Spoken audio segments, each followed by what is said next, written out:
오늘 본문의 말씀을 예수님께 직접 들었던 그 당시에 이스라엘 사람들은요, 로마 제국의 식민 통치를 받던 사람들입니다. 일반적으로 로마 군정과 가까운 세리 혹은 그 당시에 집권계층이었던 종교계층 지도자가 아니고서는요, 굉장히 가난하게 살면서 하루하루의 끼니를 걱정할 수밖에 없는 그런 삶을 살고 있었습니다. 그러니까 오늘 본문의 31절 말씀에 무엇을 먹을까, 무엇을 마실까, 무엇을 입을까의 염려는요, 사실 그 당시에 가난한 사람들의 매일의 삶에서 반드시 할 수밖에 없는 그런 고민이었어요. 그러니까 믿음이 없다라는 것보다는 그냥 현실 삶에서 반드시 생각해야 될 만한 그러한 걱정이었죠. 오늘날 세계 도처에는 아직도 무엇을 먹을까, 무엇을 마실까, 무엇을 입을까 염려할 수밖에 없는 상황에 놓여 살고 있는 사람들이 굉장히 많이 있습니다. 그러나 지금 이곳에 함께 모이신 저와 여러분들은 사실 이런 원초적인 염려하고는 좀 거리가 있죠. 그래서 오히려 저희가 하는 염려는 주로 우리의 삶의 이상과 관련이 있어요. 우리가 생각하는 이상적인 그 삶의 그 생각이 현실의 모습과 다를 때 우리는 주로 염려하게 됩니다. 예를 들어 사업이나 자녀가 우리가 생각했던 그 이상적인 방향과 다른 방향으로 흘러갈 때 우리는 염려하기 시작해요. 우리 뜻대로 되지 않음으로 인해서 이거 어떡하지? 왜 이러지? 하면서 염려하게 되죠. 그런데 오늘 본문의 예수님께서는 염려에 대해 말씀하시면서 염려는 이방인이 하는 것이라고 말씀하셨습니다. 이방인의 헬라어 원어는요, 에드노스라는 단어를 사용하는데 오늘 본문의 경우에는 이 에드노스가 복수형으로 사용되었어요. 어렵지 않게 설명하면 복수형으로 사용될 경우에 신약 성경에 약 100번 사용된 이 에드노스라는 단어는 의심할 여지 없이 유대인이나 기독교인들과는 완전히 구별되는 이방인이라는 뜻을 나타낼 때 사용되었습니다. 즉, 여기서 이방인이라는 의미는요, 이스라엘의 하나님을 섬기지 않는, 이스라엘의 하나님을 모르는 모든 사람을 말해요. 그걸 이방인이라고 칭하셨어요, 예수님도. 오늘 말씀 31절과 32절 말씀을 제가 쉽게 정리해서 우리의 말로 한번 설명해 드리겠습니다. 자, 너희는 하나님을 모르고 하나님을 섬기지 않는 사람들처럼 어떻게 살아야 할지를 염려하지 말아라. 하나님을 알고 하나님을 섬기는 너희들에게 이미 필요한 모든 것을 하나님이 알고 계신다라고 이렇게 말씀하신 거예요. 풀어서 이야기하면 이렇습니다. 그리고 나서 그 유명한 말씀 33절로 연결되죠. 이것도 조금 쉽게 풀어서 말씀드리겠습니다. 그러니까 너희들은 먼저 하나님의 나라와 하나님의 의를 구하여라. 그러면 너희에게 필요한 이 모든 것을 하나님께서 너희에게 주실 거야 라고 이렇게 말씀하신 거예요. 제가 성경 그대로를 말씀드리지 않은 이유는 조금 해석을 해서 쉽게 풀어드린 것입니다. 하나님께서는 그분을 알고 그분을 섬기는 우리들에게 필요한 것을 이미 알고 계십니다. 아멘이십니까?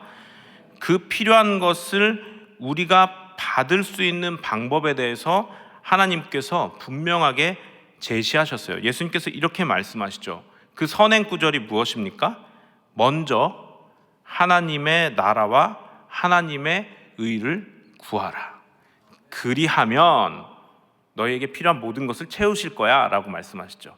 자, 그러면 우리가 염려하거나 우리가 필요한 것을 받지 못한다고 생각이 되신다면 여러분, 그것은 우리가 먼저 하나님의 나라와 하나님의 의를 구하지 않기 때문이 아닐까요?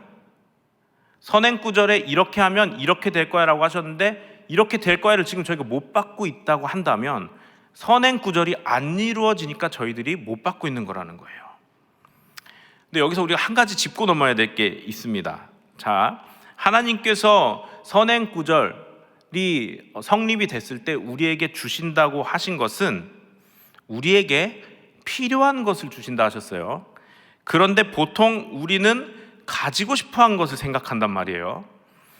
자, 먼저 하나님의 나라와 의를 내가 구했다라고 생각을 하는데도 하나님께서 나의 필요를 채우시지 않는다고 생각될 때는 우리가 꼭 생각해 보아야 할 것이 있는데, 과연 내가 지금 하나님 앞에 받지 못했다고 하는 것이 나에게 정말 필요한 것인가, 아니면 내가 정말 가지고 싶어 하는 것인가를 살펴보아야 한다는 것이에요. 하나님께서 우리에게 채우시겠다고 약속하신 것은 너희가 가지고 싶고 원하는 것을 채워줄게가 아닙니다. 하나님이 보시기에, 가장 전지전능하시고 지혜로우신 하나님이 보시기에 이게 너에게 가장 필요하겠다 생각하시는 그 가장 지혜로운 것을 우리에게 채우시겠다고 말씀하신 것이죠. 하나님께서는 우리가 생각하는 것보다 우리의 필요를 더 잘 아시는 그런 분이십니다. 그러나 우리는 우리에게 필요한 것보다 우리가 가지고 싶어하는 것들을 더 강렬하게 구하기도 해요. 왜냐하면 우리가 진짜 나에게 필요한 게 뭔지 잘 모르거든요. 저희가 하나님은 아시는데 우리는 우리가 갖고 싶은 게 나에게 가장 필요한 거라고 착각을 한다는 것이죠.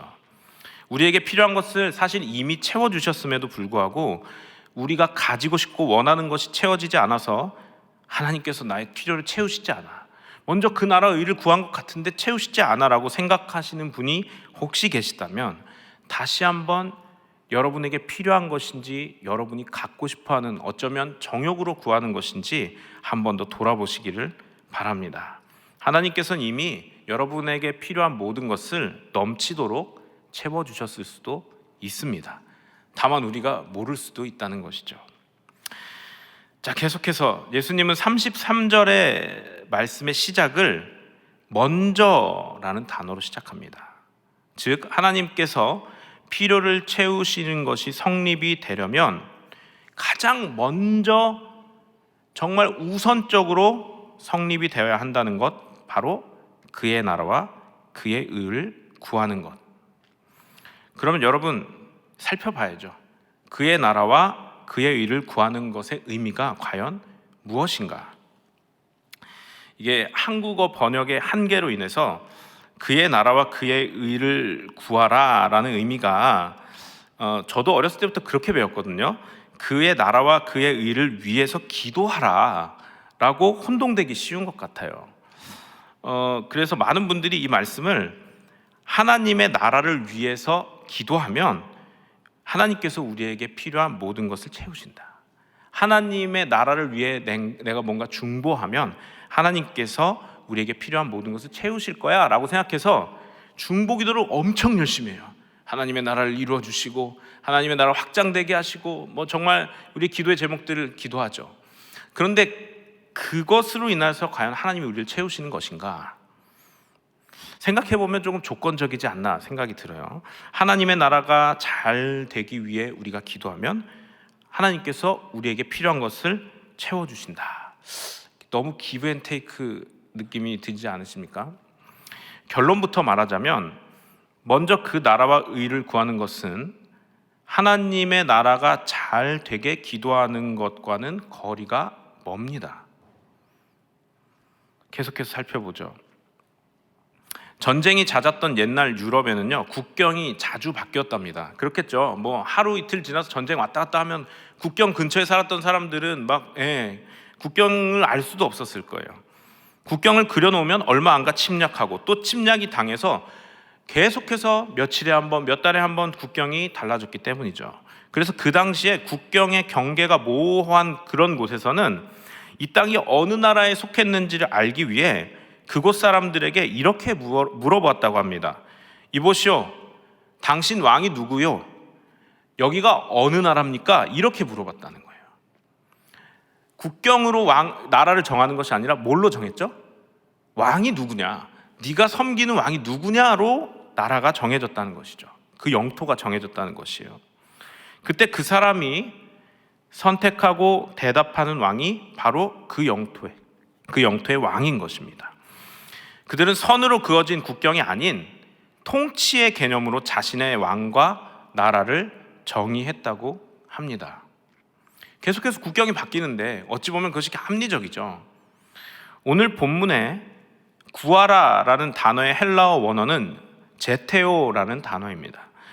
오늘 본문에서는 이 제테오라는 단어의 뜻이 요구하다, 갈망하다로 쓰였어요.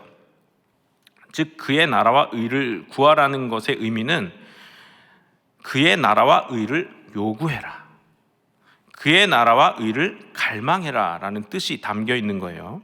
그의 나라를 요구하고 갈망하는 것은 도대체 어떤 것입니까? 방금 전에 예로 들었는데 국경을 알 수 없는 애매모호한 곳에 살던 사람들이 통치하는 왕에 의해서 자신의 나라가 결정되었듯이 자신을 통치하시는 왕이 하나님이 되어달라고 요구하는 것이에요. 이해가 되십니까? 먼저 그의 나라와 의를 구하는 것은 하나님이 나의 왕이 되어주십시오. 그분의 나라가 내게 임하게 하나님이 왕 되시는데 내 왕이 되어주십시오 라고 구하는 거예요. 그걸 요구하는 게 바로 그의 나라와 의를 구하는 것입니다. 즉 그의 나라와 의를 구하는 것은 하나님께서 나의 왕 되어주시고, 왕이신 하나님의 뜻이, 하나님이 왕이시면 저는 뭔가요? 백성이요. 백성인 나에게 나타나기를 요구하는 거예요.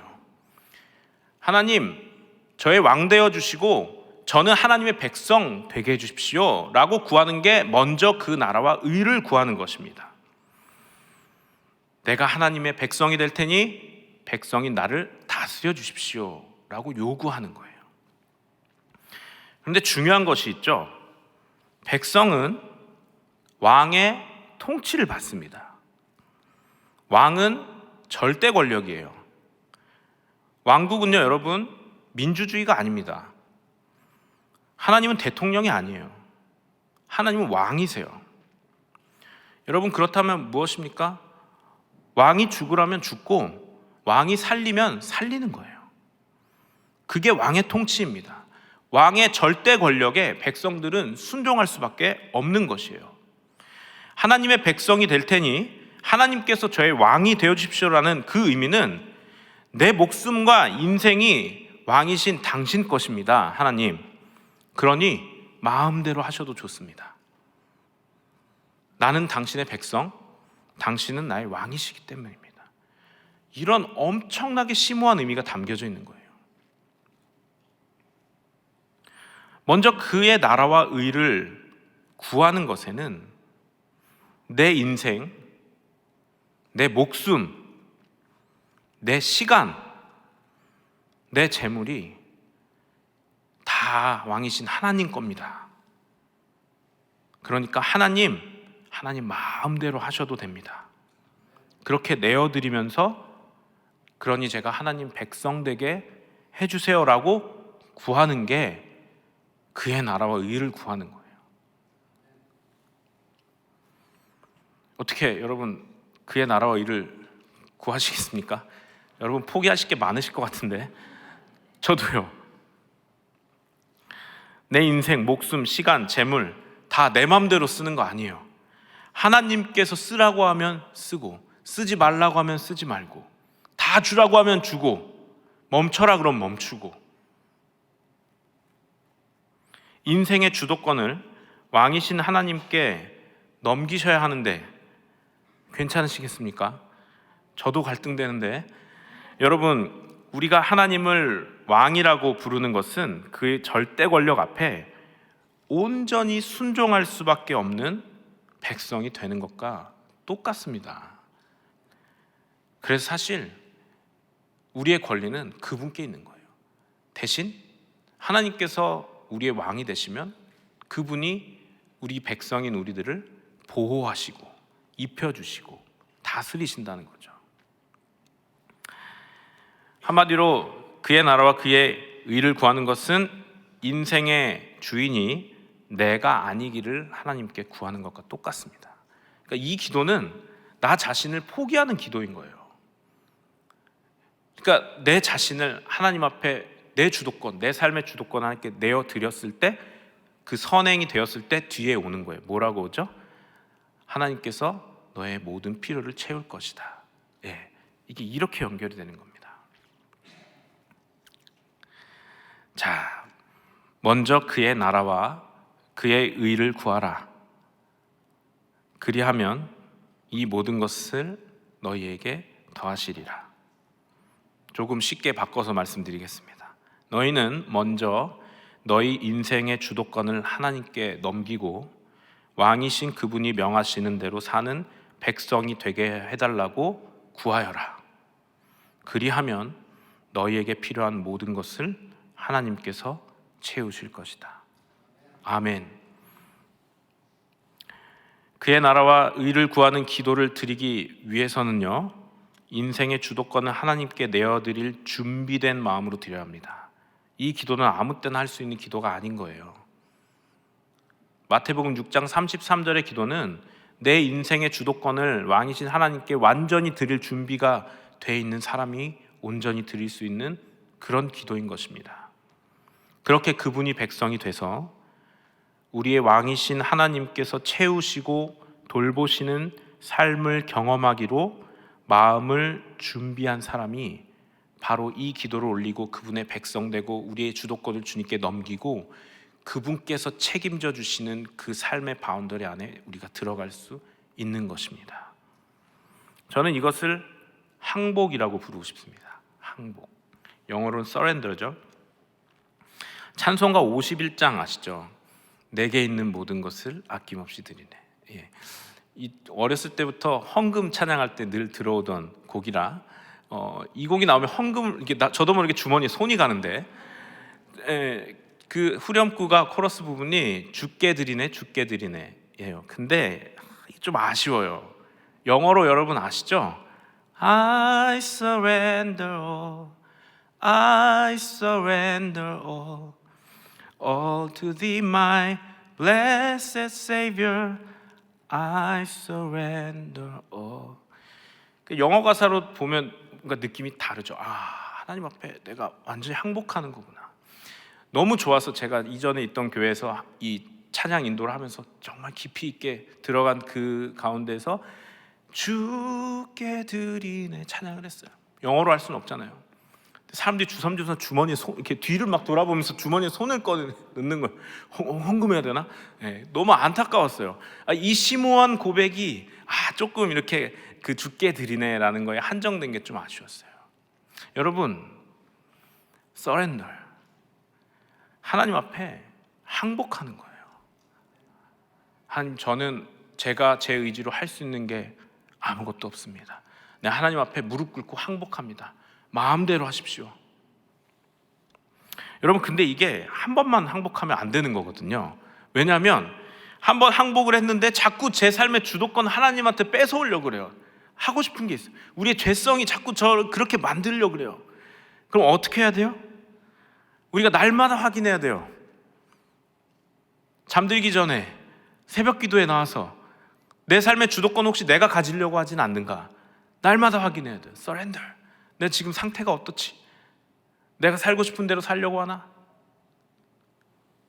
우리들 인간의 죄성들이 우리 마음에 계속해서 꿈틀대기 때문에 우리가 한 번 항복했다고 그 항복이 영원히 가지는 않는다는 것이죠. 여러분, 그렇게 내 삶의 주도권이 내가 아닌 하나님께 있을 때야 왕이신 하나님께서 백성된 우리를 채우실 수 있는 거예요. 우리가 그 왕의 통치에서 벗어나잖아요. 이 왕의 통치에서 벗어나는 순간 그 선행되어 있는 게 성립이 안 되기 때문에 뒤에 있는 우리의 필요를 채우신다는 거 성립이 될 수가 없어요. 우리가 그분의 통치에서 벗어나는 순간 이 약속은 깨지는 겁니다. 여러분, 하나님의 백성이 아니면 하나님께서 필요를 채우실 의무가 없잖아요. 근데 하나님의 백성이면 하나님 왕이시니까 우리 어떻게든 채워주셔야 돼요. 그러니까 우리가 그 통치 안에 기를 쓰고 들어가 있어야 돼요. 항복합니다. 나 주님의 백성이에요. 주님이 나의 왕이에요. 시키시는 대로 다 할 거예요. 부족하지만 나를 써주세요. 그렇게 그 하나님의 통치 안에 있을 때 하나님의 그 약속이, 예수 그리스도께서 하신 이 약속, 하나님께서 반드시 채우신다가 성립되고 이루어지는 것입니다. 우리가 이 세상을 살아갈 때요, 오늘 제목 염려하지 않으려면 이 방법밖에 없습니다. 이 방법밖에 없어요. 내 왕이신 하나님께 항복하고 그분의 백성이 되는 것밖에 없어요. 그분이 나의 왕 되시는 것밖에는, 그분께서 돌보시는 삶을 사는 것밖에는 우리가 염려하지 않을 수 있는 방법이 없어요. 아무리 잘 미래를 준비하다 할지라도 여러분 결코 염려하지 않을 수 없습니다. 인간의 지혜와 생각으로 준비한 것은 다 언젠가는 끝을 보이게 되어 있습니다.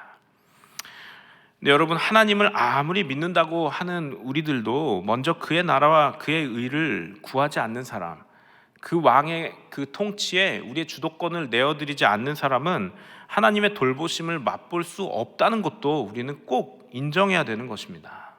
우리가 하나님 믿는다고 반드시 그분이 우리를 지켜주시고 통치하실 거라 생각하면 큰 오산이에요. 어떻게 말씀하셨습니까?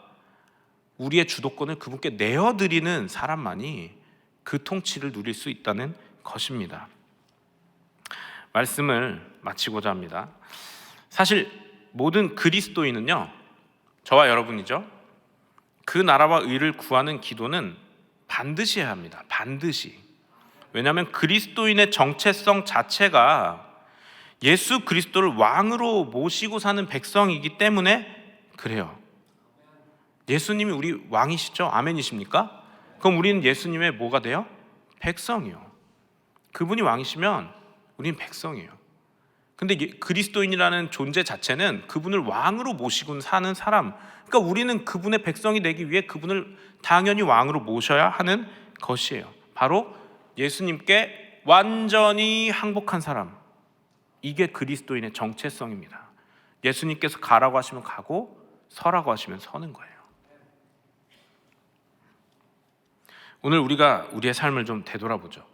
저부터 삶을 되돌아보니까 예수님께 항복한 사람인가, 예수님과 흥정을 하고 있는 저의 모습을 발견할 때가 얼마나 많은지 모릅니다. 하나님, 이거는 주님, 이것만큼은 너무 처절합니다. 설교 준비하면서 너무 씁쓸했어요. 나 자신도 이 말씀을 정리해서 요약해서 말씀을 전하면서도 내 자신이 그러한 삶에 온전히 항복하지 못한 나의 삶을 보며 얼마나 부끄럽고, 이거 자체가 아이러니다. 내가 이 말씀을 전하는 것 자체가 모순이구나. 그러나 그것밖에 방법이 없습니다. 항복해야죠. 뭐 지금 또 항복해야 돼요. 저는 지금 또 기도하며 하나님 앞에 무릎 꿇어야 합니다. 예수님 백성 되게 해주세요. 예수님 나의 왕이십니다. 주님이 시키시는 대로 그렇게 순종하며 사는 백성 되길 원합니다. 왜냐하면 그래야만 그리스도인이고, 그래야만 그분의 통치로 우리를 보호해 주시고 다스려 주시기 때문입니다. 이 시간 말씀을 마치면서 찬양하고 싶습니다. 예수 우리 왕이여, 우리 함께 찬양할 텐데요, 이 시간에 그 가사 하나하나를 깊이 묵상하며 그분께 우리의 삶을 좀 내어 드렸으면 좋겠습니다. 가사를 제가 짧은 가사고 여러분 다 아시지만 한번 읽어드릴게요. 가사를 한번 깊이 묵상해 보시기 바랍니다. 예수 우리 왕이여, 이곳에 오소서. 보좌로 주여 임하사 찬양을 받아주소서. 주님을 찬양하오니, 주님을 경배하오니, 왕이신 예수여 오셔서 좌정하사 다스리소서. 여러분, 오늘 예수 그리스도를 왕으로 부르실 때 내가 주님의 백성입니다라는 고백을 잊지 마시기 바랍니다. 이 시간 함께 찬양하며 나아가도록 하겠습니다.